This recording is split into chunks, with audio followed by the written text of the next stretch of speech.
Salve rapaziada, sejam bem-vindos a mais um vídeo aqui do canal, mais um pós-jogo do Corinthians, Corinthians e Santos, Santos e Corinthians, 1-1, graças ao juiz, né? Não sei o nome especificamente do juiz, mas um dos piores que eu já vi apitando. O resultado tá na conta dele aí. O Corinthians foi roubado nessa noite, o Corinthians foi roubado pelo juiz. O juiz que desde do primeiro tempo marcou um primeiro tempo bom. Foi um primeiro tempo com acertos dele, mas a partir do segundo tempo ele começou a jogar cartão para tudo que é lado, começou a querer dar um de protagonista da partida e acabou que estragou a partida, né? E ele achou uma falta ali pro gol do Gabigol que não tem sentido nenhum. Uma falta que foi na bola, foi totalmente um desarme na bola e ele foi e marcou falta. Porque quer dar um de protagonista, um dos piores árbitros que eu já vi. O Corinthians foi roubado hoje, o Corinthians foi roubado pelo juiz. E daí a gente. O Corinthians estava ali para garantir os 3 pontos. Acabou que no final das contas a gente ficou com um ponto graças ao juiz. E o que a gente falar, né? Não tem como não estar revoltado agora, porque o Corinthians foi roubado. E qualquer coisa, né? Eu queria vir aqui falar sobre parte técnica, queria vir aqui falar sobre o esquema que o Dorival montou, um esquema bom para o jogo, o Corinthians bem montado para o jogo, com boas estratégias, com bom esquema tático. Só que daí no final do jogo a gente sofre pela falta de noção de um juiz, de um árbitro, a gente sofre pela, sei lá pelo quê, por ele, a gente sofre por ele. Ele errou feio e tá na conta dele. Esse juiz tem que ser afastado porque não tem sentido um juiz desse apitar um jogo, ainda mais um clássico paulista. Não tem sentido. Não tem sentido um jogo desse tamanho, um jogo entre Corinthians e Santos, uma das maiores, um dos maiores times do mundo. Um juiz desse apitar. Não tem sentido nenhum. Sabe, CBF tá de parabéns pelo nível pelo nível da arbitragem brasileira, pelo nível de profissionalismo, porque é ridículo, né? É ridículo os árbitros brasileiros, é ridículo, é ridículo. Não tem árbitro no Brasil que se salva. É erro atrás de erro e ainda parece que contra a gente, né? Sempre tem um ali pra meter a mão, né? Isso que é foda. Mas vamos lá, vamos esquecer um pouco isso, vamos deixar um pouco isso de lado. Depois a gente volta a falar um pouco sobre isso. É foda chegar aqui e não falar muito sobre isso, porque a gente foi roubado, cara, não tem muito o que falar. Nossa, não tem nem muito o que falar. Enfim, vamos lá. Vamos falar sobre o começo, né, do jogo. Matheus Pereira de titular. Primeira partida dele como titular. Acho que a gente tem que falar. Eu não sei se ele jogou o clássico como titular também. Posso. Não vou saber dizer se é a primeira partida dele como titular. Porém, Matheus Pereira de titular, a gente vê que o Corinthians, o Dorival colocando ele como titular, a gente já vê que o Dorival vai apostar ali nele jogando como primeiro volante ou como segundo, provavelmente ali jogando no lugar do Maicon, na posição do Maicon.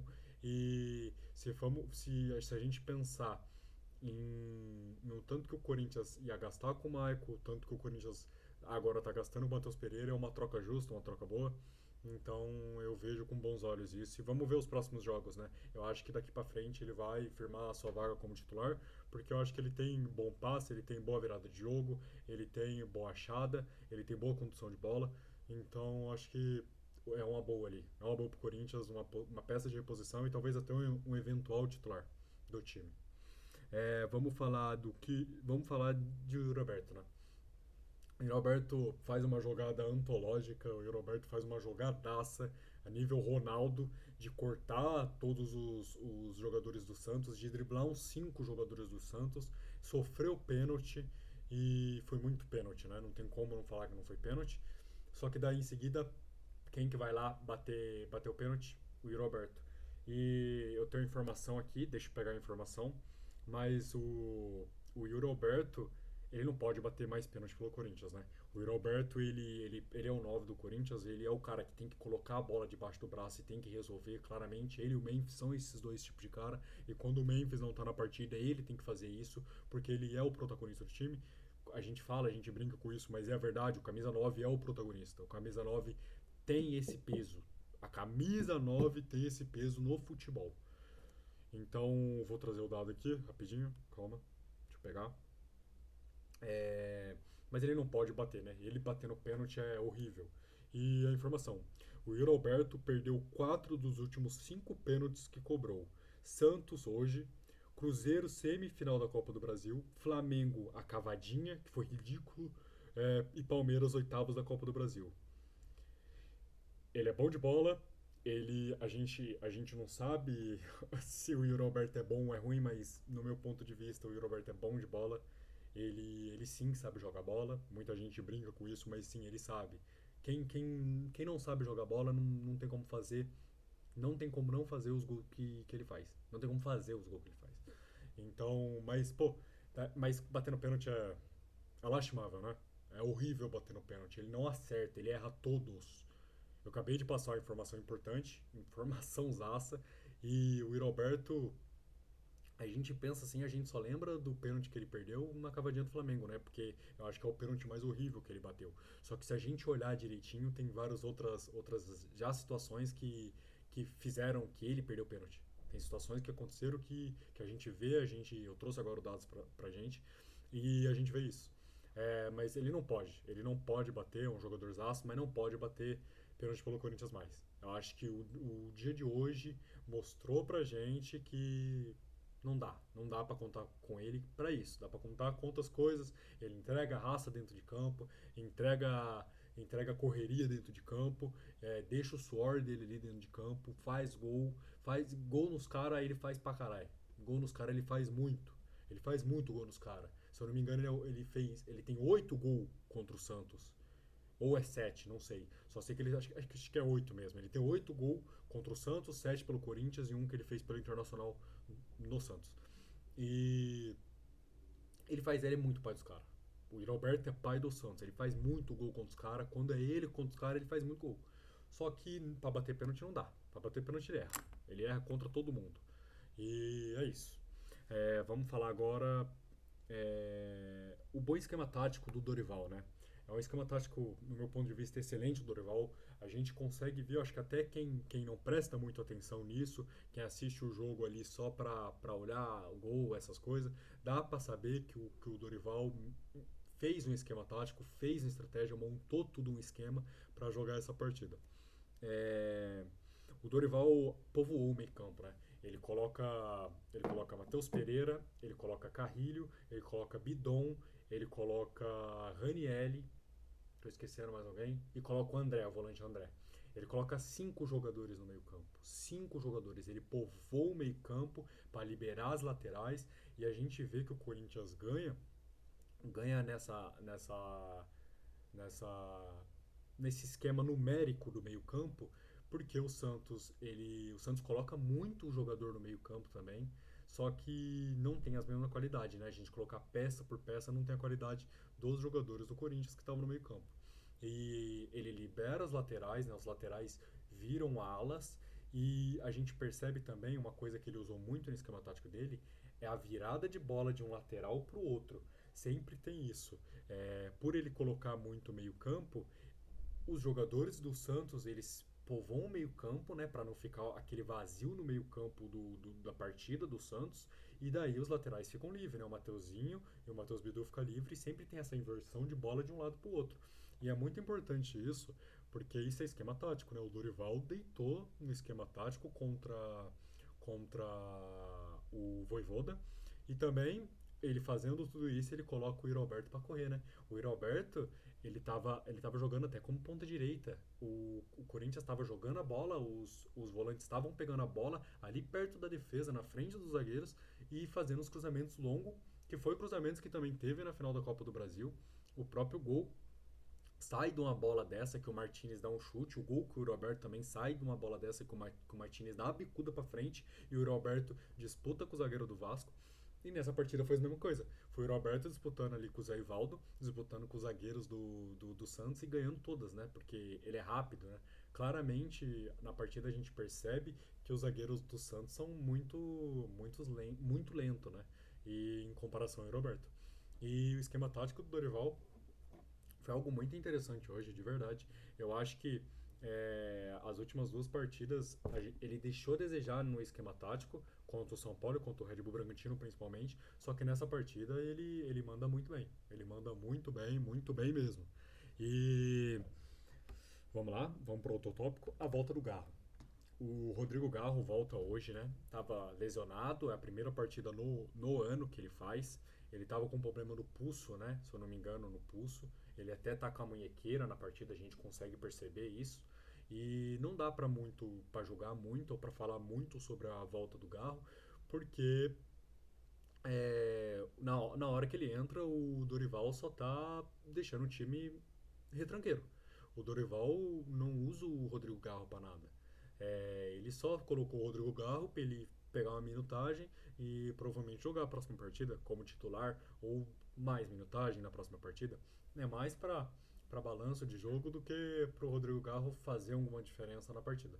A gente percebe isso, tanto que também no final da partida o o Dorival Júnior coloca o Gabriel Paulista, né? Ele coloca mais um zagueiro na partida porque claramente o final da partida ali de 30 minutos do segundo tempo para frente, o Dorival colocou o time retranqueiro pro time tentar um contra-ataque, mas não estava conseguindo, e pro time defender, e deu certo. A gente não pode falar que não deu certo, porque o gol do Santos sai num erro do juiz. Não tem como chegar aqui e falar que o Dorival foi omisso, não tem como falar que o Dorival ele errou na escalação, ele errou no esquema tático, não tem como falar que o Dorival ele errou colocando o time para trás, porque a falta sai de uma falta que não existe. O juiz dá uma falta que não existe. O juiz foi o MVP da partida. Não tem como. O juiz errou muito, o juiz roubou a gente. O Corinthians foi roubado hoje. E são 3 pontos que fazem muito a diferença, né? Porque vai começar o Campeonato Brasileiro. Daqui a pouco tem partida do Campeonato Brasileiro. E o Paulistão vai acontecer durante o Campeonato Brasileiro. Então, vai fazer falta, esses 3 pontos vai fazer falta. Graças a Deus, felizmente, a gente ainda tá, nós ainda estamos, o Corinthians ainda tá na zona de classificação. Porque eu acho que tá em oitavo, né? Se eu não me engano, posso estar errado. Mas é o último, né, da zona de classificação. Pelo menos isso, porque senão seria muito pior. Mas vamos ver o que vai acontecer durante esses próximos dias com esse juiz. Eu creio que esse juiz tem que ser afastado. Eu acho que ele vai ser afastado. É ridículo o que ele fez, é fora de normal o que ele fez. Foi muito. Até mesmo com os jogadores do Santos, tá? Porque ele toma uma postura no segundo tempo totalmente diferente do primeiro tempo.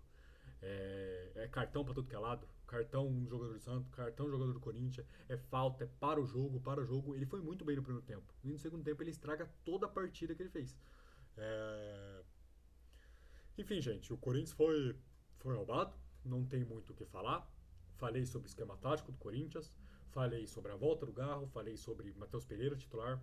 Falei sobre todos os pontos do esquema do Dorival. Falei sobre o juiz. E a próxima partida do Corinthians é Corinthians e Velo Clube, se eu não me engano. É fora de casa. O Corinthians não tem como. O Corinthians tem que ganhar essa partida para se aliviar. E o Velo Clube também não tem time para disputar com o Corinthians. Só que o time vai vir mexido. Pode ter certeza que o time vai vir mexido, porque são 2 partidas seguidas que o Dorival usa o time entre que titular, meio que titular. Então, o time vai vir mexido, mas o Dorival não pode cometer o mesmo erro que ele cometeu lá em Bragança Paulista contra o Red Bull Bragantino, que ele escalou os 11 reservas. Ele escalou os 11 reservas. Mas a gente tem que vir com o time mexido ali, mas com algumas peças importantes, principalmente os 2 zagueiros, né? Tem que jogar André Ramalho, Gustavo Henrique, tem que jogar um dos 2 laterais, Matheus ou Mateuzinho ou Bidu, porque a gente não tem peça de reposição. Provavelmente o Mateuzinho não joga, porque vai ter Pedro Milans, só que eu acho que o Matheus Bidu joga. porque o reserva do Matheus Bidu é simplesmente nada menos que Hugo, lateral, né? Então é isso, rapaziada. Se você gostou do vídeo, deixa o like. Se você não gostou, comente aí. Qualquer coisa que eu falei que seja ao contrário da sua opinião, comente aí. Vamos trocar uma ideia nos comentários. Muito obrigado para todo mundo que assistiu até aqui. Eu acho que é o terceiro vídeo do canal, se eu não me engano, o terceiro ou quarto, não sei especificamente. Mas diante de já agradeço para todo mundo que está chegando, todos os inscritos, todo mundo que comenta também. Muito obrigado. Deus abençoe todos vocês. E vai, Corinthians. Tamo junto, rapaziada. Fiquem com Deus.